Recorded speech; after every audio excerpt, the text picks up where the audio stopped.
It began as most foolish and consequential things do, with a smile that was doing the arithmetic of a future it had never earned. Derek Mallory smiled as if the smile had been recommended in a human resources pamphlet about appropriate expressions of managerial aspiration. The smile sat on his face like a new badge. It clicked into place, shiny and deliberate. And for a few seconds the creases made around his mouth looked like they might have been registered in the company line item for ambition. Derek's desk was one of those small, strategic islands of order in the Department of Catastrophes, a place where pens were aligned by brand, not mood, and where the paperclips, when not being used to secure tragedy, were sorted by weight. He kept a calendar that congratulated him for every time had notched a discretionary recommendation. For 2 years he had watched the slow, fussy tumble of serious work through the department, the way a file could be coaxed into compliance by careful marginalia, the way a supervisor preferred a certain shade of red ink for denials. He had a ledger for the missteps of others. There was, if one looked closely, an alchemical thrill to transforming a small oversight into an opportunity that could be worn as an epaulet. What Derek wanted was not secret. He wanted promotion, a uniform with a newer cut, a key that opened doors with a polite swell of authority. He wanted to be the kind of man who could, without hesitation, tell destiny where to stand while he signed the attendance register. Having watched Auditor Primus from a respectful and judicious distance, Derek had learned 2 things. Primus principally admired precedent, and Primus was thoroughly impressed by the appearance of certainty. If a problem looked like it had followed the right channels, if a signature was placed in the canonical pen stroke and stamped with the sanctioned chromatic order, then Primus would, in public at least, nod and do whatever was necessary to preserve the semblance. The Directorate loved semblances. It had entire vaults of them. So when the Armageddon Protocol, faint as an old dinner breath, rasped into life and the revocation queue blinked like a reluctant eye, Derek saw a path. He was not a stupid man. He knew enough to fear cosmic precedent and enough to know how to simulate the parts of paperwork that most of the Directorate quietly admired. He also knew, in the way a man knows the weight of a coin in daylight, that an escalation endorsement could be more persuasive than truth. He forged the endorsement with the calm of a man who had forged something twice, already in his mind, and never once believed he would be caught. He set the endorsement on acid-free stationery and affixed to it an embossment he had borrowed from a retired filing machine. He worked late one night when the tea was gone, and the kettle in the staff room had been forgotten like a last prayer. The building hummed with the exhausted electrical patience of a place that had scheduled endings for so long it had developed taste. Derek's hands were steady. His smile, when he set the forged endorsement into the logistics chute that fed into the Directorate, was like a man who had just tucked a notebook into a locked drawer. Nobody saw him do it because the department was a place where people cultivated an art of not examining one another too closely. It was safer that way. People liked the illusion that the right person would turn up at the right time, and the right form would be stamped at the right hour. And for every person who genuinely believed that, there were 5 who preferred the convenience of imagined order. Derek preferred both. The endorsement read in polished, authoritative language what the department most needed to hear. An official request to accelerate the Armageddon Protocol to conformational implementation due to probable precedent hazard. It bore Derek's careful hand in the signature line of a senior clerk who loved his tea and disliked being disturbed before 11. The machines accepted it because machines, like gullible bureaucrats, were fed their clues in the right order, the right header, the right phraseology, the right stamp. The logistics chute, which enjoyed the unglamorous job of moving paper toward destiny, folded it into the revocation queue and, with a small mechanical sigh, pressed a sealing seal that had not been used since the 1960s, a seal that marked things settled, not to be tampered with in an ink that dried like finality. If you have never seen a seal applied in a roomful of clerks, you should know two things. The first is that a seal is a sound that people feel in their molars. It is a human auditory punctuation that says definitive in a way no sentence ever could. The second is that a seal is not meant to be unsealed. You can ask for a seal to be rescinded. People will take down their concerns and file them politely. But a sealing is, in most institutional memories, the sound of a book being closed. It implies an end to conversation. When Norman first noticed the seal, he felt the room tilt in the way a man tilts when he has suddenly remembered something he had been trying to forget.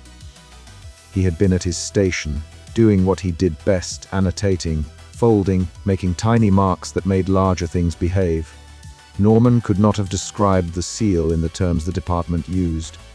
He felt it as a small, precise cold that touched the back of his throat. The revocation cube blinked at him with the impassive blue of sleep. Where there had been a tentative, trembling access, there now seemed to be a great heavy brass lid. Norman's hand went to his spectacles and found they were already sliding. "That isn't right," he said, which is how he usually announced impending doom in the genteel, undercommitted register of someone who would rather dissent in a memo after tea. People heard him because something about his voice had become a signal in the office, the way a kettle whistle once had been.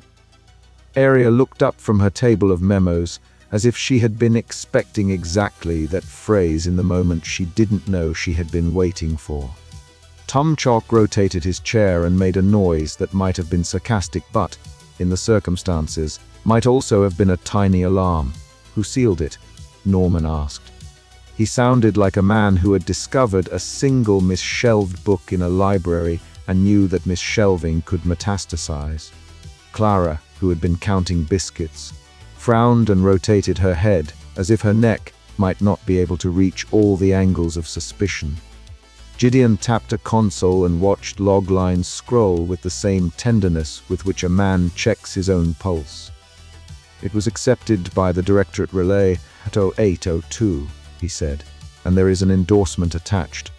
"That's impossible," Rita said, because the ethics of an endorsement in this department were, in her own anatomy, a matter of devotion.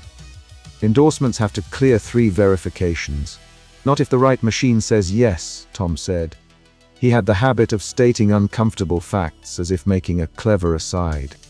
"Who endorsed it?"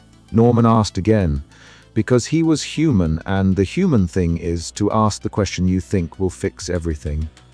"The endorsement bears the hand of Donovan Verity," Gideon said, and the room fell into a small, shocked silence. Donovan Verity was a senior clerk who did not, by reputation, falsify anything except compliments about his own tea time. He had once admonished Norman for folding a form at the wrong angle. "Donovan," Aria said. Her red pen tapped like a timepiece. "Donovan would never accept he signed it at 9:09 and didn't leave his office until noon," Gideon said. "The signature is a copy." There was a brittle sound in the department then, something like a clipboard snapping. Someone had invented a way to cheat the music the Directorate liked to hear. In the moment the forgery was disclosed, there were 2 kinds of people in the room. Those who saw it as a crime and those who saw it as an administrative art.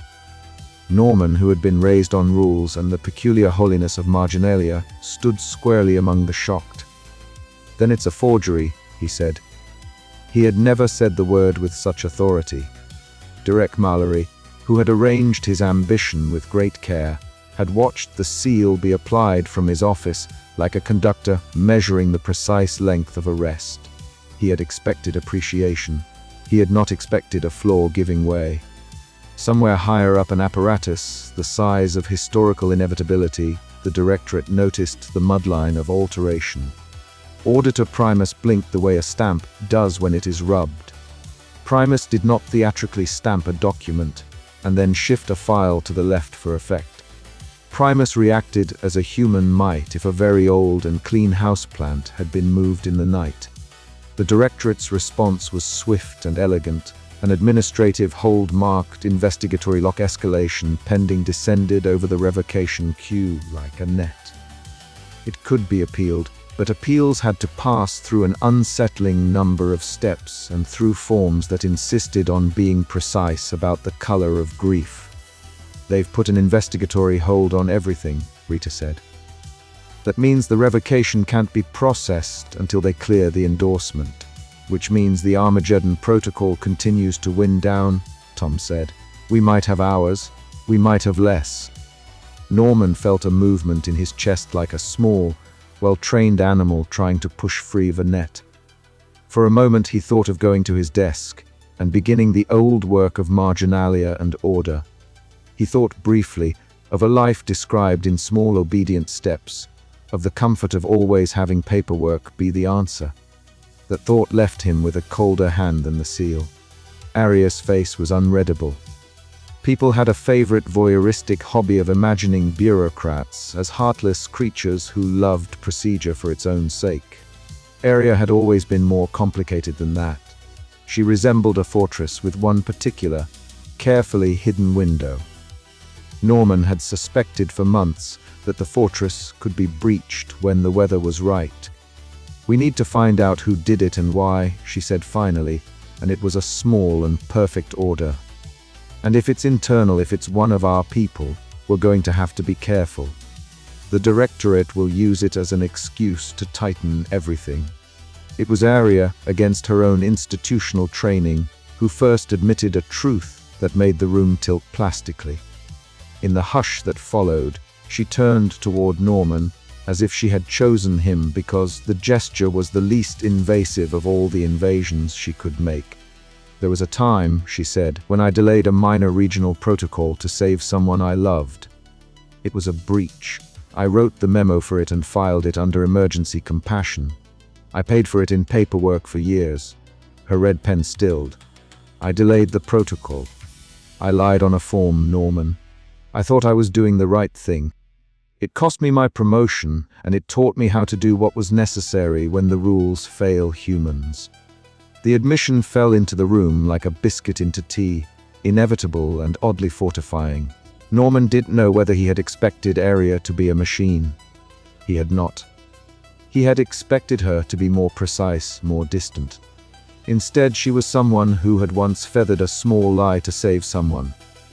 The fact that the Directorate had punished her for it did not diminish the rightness of that action. If anything, it made it more luminous. "Did you ever tell anyone?" Norman asked. Aria shook her head. "I told no one. There are better reasons to keep quiet in this line of work. But I kept the memos, I kept the marginalia. In case we needed precedent. There was a tenderness to it, like a drawer opened in a house you thought had only walls." Tom's confession was less theatrical and more small, like slipping a confession into a coat pocket. He pulled from inside his jacket a little folded note, a thing he had written years ago when he was an auditor and believed, foolishly, that the future could be edited by removing a paragraph. He had once suppressed a prophecy because he did not want to be the man who delivered bad news. He had thought that silence could be a mercy. "I took a prophecy and put it in a drawer," Tom said. "I thought it would never matter. But it did. It involved a birth. I didn't want to be the one who carried the sorrow. I told myself I was saving someone pain. It was cowardice. I am sorry." When Tom unfolded the paper, it was ugly and human and full of ink smudges. Norman looked at it and, for reasons he could not entirely account for, felt the shape of that suppressed truth as if it were his own. The team stakes, previously academic and procedural, acquired the humid density of personal failure and need. It was no longer simply about rules.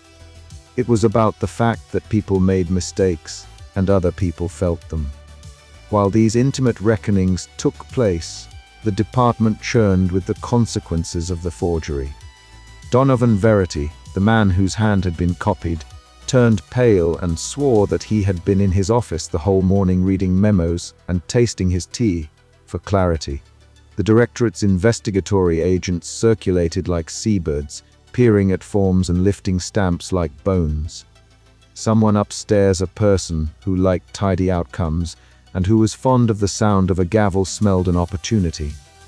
Derek Mallory, confronted quietly by a security officer with the polite suspicion of a man being asked to return library books, tried to maintain his practiced expression of ingrained entitlement. He explained that he had merely expedited an endorsement. He made an argument about streamlining and efficiency that would have pleased a corporate auditor and displeased a man concerned with the health of the world. When confronted with the question of motive, he hedged with phrases like career development and organizational momentum. Even in his defense, he treated the world like a series of boxes his name ought to sit in. The officers took him away politely with the same hands that signed citations. It was all very administrative, but the seal on the revocation queue was an obstacle the department could not simply bureaucratize away. The investigatory lock had inscribed into the system a requirement for an external clearance. Someone very important had to verify the investigation before the lock could be lifted. That meant the team would have to move up a chain of authority that moved like an old ladder and had a tendency to wobble when you put your full weight on it. We could petition someone very important directly, Rita suggested, but they won't sign without evidence. They'll demand a public hearing, and Primus will use it to lecture us on precedent. And the hearing will let the audit know how much chaos is happening here, Gideon added, already thinking in logs and timestamps. It'll give them reason. Norman considered the calculus of harm. The clock in the department, which had the habit of being slightly late every Tuesday, now ran like a stern chaplain. Continent hiccups, which had before been an amusing footnote in the morning bulletin, had become more intrusive. Bridges yawned, markets mispriced things by units of grief, and songs misremembered their choruses halfway through. The world had folded slightly out of shape, and there was a sense that if nothing decisive were done, the fold might become a tear. It was then that a detail of the forgery became a mercy and a peril. Derek, in his effort to make the endorsement persuasive, had used a particular phrase favored by auditor Primus back in the days when Primus was not yet Primus, but merely a senior clerk who liked to be orderly. The phrase read, "to avoid precedent dilution." It was the sort of clumsy bureaucratic charm that made a man look like he had read one too many charters. Primus hated that phrase. It was both archaic and sentimental. Primus' reaction to it was almost predictable. A man who hated sentimental phrases would apply his full weight to preventing their spread. And so Primus leaned forward. He summoned the team to a small emergency council, a room that smelled faintly of old ink and authoritative regret. There was an almost theatrical coldness to his posture, like a stamp trying to be a person. He did not look triumphant. He looked like a man very tired of improvisation. "You have a forgery in your queue," Primus said, and the room agreed that he had said it with perfect tonal disapproval. Norman felt the room tighten. He thought of the little stapler he carried in his pocket as comfort, and imagined taking it out and using it as a talisman. That he did not do so would have been proof of his newfound steadiness, but the world preferred spectacle, and he kept his stapler where it belonged, a comfort for him alone. "We can expose the forgery," Norman said. "We can lay it out, but that will be public. The directorate will make an example of us. They'll show the world how a modern department reacts to internal fraud, and they will not be gentle." Aria's shoulders made a small movement, like someone adjusting an armor of memos. "Examples can be didactic," she said carefully. "But this example might be used by the audit to privatize processes. They will say, 'Look, not even you can handle it. We must sell certainty.'" Tom, who had been sitting near a window that kept hiccuping and leaking light in small, confused arcs, made a noise that might have been humor but was probably fear.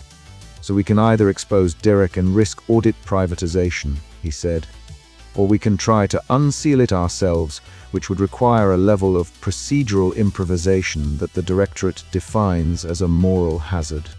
Norman felt the choice in the way one feels a storm forming, focused, inevitable, oddly intimate. He could follow procedure and watch everything be used as an argument to sell the department's functions like a commodity. Or he could break procedure, find some human messy, and therefore irrefutable way to unseal the queue, and risk precedent. The feeling in his chest became a kind of fierce smallness. He realized that his life, which had previously been arranged around the comfort of doing things by the book, would never again fit comfortably inside margins. "We don't have time for all the nice ways," Norman said finally. "We need a way to show that there are reasons to salvage humanity's right to be messy. We need to show someone very important that imperfections are not liabilities, they are part of our value." He used the word value as if it were a crayon for the universe. We have to gather testimonies, human ones. We have to make an argument that is not about policy abstraction, but about people. Aria looked at him as if she had been waiting to be permitted to do something reckless for years. "Then gather them," she said. "Get the midwife, the teacher, the person who learned to love in a hiccuping city. Get witnesses who will speak about the ways imperfection saved more than it harmed." The team split with the sort of practical energy belonging to people who had either been cornered into picking up a broom or had decided that ambition would not define them. Rita called union favors and gathered lists of worker testimonials. Gideon tampered with logs the way a man might coax a stubborn engine. Clara collected biscuits and comfort. Enoch offered a mop with a handle that looked like a staff, and a few parables about how early councils had once solved problems by listening, which was a skill apparently fallen out of fashion and good for headlines. Meanwhile, Derek sat in a holding room and revised his arguments with the calmness of someone awaiting his elevation. He believed that once the directorate had finished with him, he could re-enter the building as a man forged by consequence, and that consequence would be his promotion. It is one of the more dangerous errors in bureaucratic life to believe in the modularity of disgrace, to think that a blot can be polished away and then repurposed as a badge. As the team dispersed, Norman walked to his desk and found, in the usual place, a small folded poem he had once kept for luck. He read it like a litany. The poem was not a plan, it was, however, a reason to choose. By the time the department's corridors had shifted from stunned to purposeful, the world outside had become a place where small oddities were no longer quaint. People were beginning to feel their lives as examples. Norman thought of them, of the midwife he had never met, and the teacher whose kindness might stand between an outcome and a sales contract. He thought of Aria, who had once broken rules for love. He thought of Tom, who had once withheld prophecy out of cowardice and was now, painfully, unburdening himself. Somewhere, the directorate prepared its arsenal of precedent. Somewhere else, the audit rubbed its hands. Somewhere in a room that smelled faintly of biscuits and burnt tea, Norman felt, for the first time in his life, the wrongness of being small in a world where mistakes required reparations that weren't just forms. When the team reconvened, they had lists and whispered strategies and a small collection of contradictions to brandish like proof. It was not a plan that fit into a neat form. It was a procession of people with small, messy truths. They would need to do what the department did not like, improvise. And yet, even as they prepared for the kind of procedural chaos that would make the directorate shudder, there was one more quiet consequence of Derek's ambition that no one had expected. The forgery, once discovered, had already become a mirror. In exposing the false signature, it had exposed habits of mind. It had reminded Donovan Verity of his own absent-mindedness and Aria of the time she had broken rules for love. It had put Tom's cowardice into the light. The department might punish, yes, it might clamp down, but it had also been given, by accident, a reason to talk. There are moments in bureaucracies when the correct thing to do is to produce more memos. There are rarer moments when the correct thing to do is to bring people together, and with a staggering lack of procedural elegance, tell the truth. Norman found himself in the latter category. His hands were ink-stained, his face was tired, but there was in him a fragile and suddenly fierce willingness to risk precedent for humanity's messy right to be. Outside, a bridge hiccuped and a passerby laughed in an odd rhythm. Inside, Norman and his colleagues set about the impossible task of turning testimony into salvation. They would expose a forgery, they would gather witnesses. They would, if necessary, threaten to make the directorate listen with all the noise of living people. And when Derek Mallory's name was called in the directorate's ledger as a cautionary tale, Norman would not let it become only that. Because the thing about ambition is that it often makes people forget the texture of consequences. The thing about mistakes is that they carry stories inside them. Derek's small crime had given the department a chance either to hide behind statutes and sell itself to the highest bidder, or to do the much harder thing, to be honest. Norman chose honesty. He chose to be loud in a place that preferred footnotes. He chose, awkwardly and with marginalia, to make a case for the messy, falling human world. It would not be elegant, it would not be clean, but it might, at the very least, be true. And truth, in a room full of forms and tastes for finality, is the most combustible thing of all. They needed witnesses, they needed courage. They needed the world to remember that perfection was a luxury afforded to the dead. They had at most a measure of hours. The directorate had at most a taste for precedence. The audit, like an impatient creditor, loomed somewhere beyond polite corridors. So Norman called Rita and Gideon and Tom and Clara and Mitzer Enoch. He told them, finally and clearly, that the forgery had changed everything. He told them that Derek Mallory's attempt to make himself important would probably end in a public reprimand, but that sometimes in the friction of consequence, change could be born. He told them that he was terrified, and that his hands were shaking, and that he had quite suddenly never wanted to be a man who only followed rules. He wanted instead to be the sort of clerk who would make a case for grace. "Good," Rita said, in a voice that refused sentimentalities but accepted bravery. "Then get to work." The department, which had always had an affection for forms, found itself in the rather humiliating position of improvising. It was, Norman thought, the exact opposite of how they trained people to be orderly. But it was the right opposite. The seal, for good or ill, had forced their hand. It had taken one forged endorsement to reveal a greater truth. The department was made, in the end, of people who could choose to file together or file alone. Derek Mallory had filed alone, and it had broken him in the way small ambitions sometimes do. Later, in the quiet that always follows a crisis, people would tell stories about that day. They would tell it as though it had begun with a forgery and ended with a meeting. They would leave out, perhaps, the very human trembling of Norman's hands and the biscuit crumbs on Clara's sleeves and Aria's confession like a dark, bright seam in her jacket.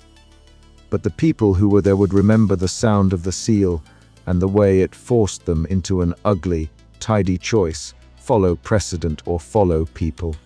Norman had a stapler in his pocket. He did not take it out. But he took out something else, a willingness to speak, clumsily and with marginalia, for the messy lives that would otherwise be reduced to line items.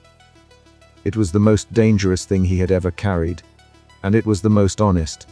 Outside, the world hiccuped in odd intervals. Inside, the department prepared to do the insolent thing, to recall witnesses, to stand in public, and to say that sometimes saving people required breaking the rules that had been invented to keep us safe from ourselves. It was an argument the directorate did not like to lose. But Norman, whose life had been a small litany of marginalia, was determined to try. The next day would be a day of hearings, of public reckonings, of the directorate's rituals applied like bandages. But that was tomorrow. For now the revocation queue sat under its investigatory lock, and the team, whose cohesion had previously been an optimistic margin note, gathered like a chorus. No one knew whether witness testimony would sway someone very important, or whether the audit would seize the moment and privatize an essential human failure. They only knew that a man had lied for promotion, that a clerk had sealed hope with a stamp, and that a different kind of honesty might yet undo what had been so carelessly done. If the department was a book, then Derek had slammed the cover shut on one page and written the word crisis on the edge. Norman, with ink-stained fingers and a stapler in his pocket for comfort, would now try to open it again by telling the truth. It would be messy. It would be bureaucratic. It would be human. And perhaps for the first time in his life, that felt like enough to begin with. They set to work. The seal hummed faintly in the background like an accusation. The tea went lukewarm. Outside, a city taught its children to sing in three-part harmony for reasons they would never fully understand. Inside, Norman wrote a list of names to summon to the directorate. He wrote each name carefully, like a prayer. The machinery of precedent groaned. The machinery of people stirred. And Derek Mallory, in the peculiar privacy of being someone who had mismeasured his own worth, realized too late that a promotion achieved on the back of a sealed apocalypse was not the sort of thing that made people respect you. It was, rather, a lesson in how not to be remembered, which, in the end, is the only kind of lesson worth learning when the world teeters on the edge of an irreversible clause. They would need witnesses. They would need courage. They would need to make a case for human mess and risk precedent. They would, in short, do the thing no one in the directorate had been trained to understand. They would appeal to the messy, inconvenient, and deeply valuable fact of being alive.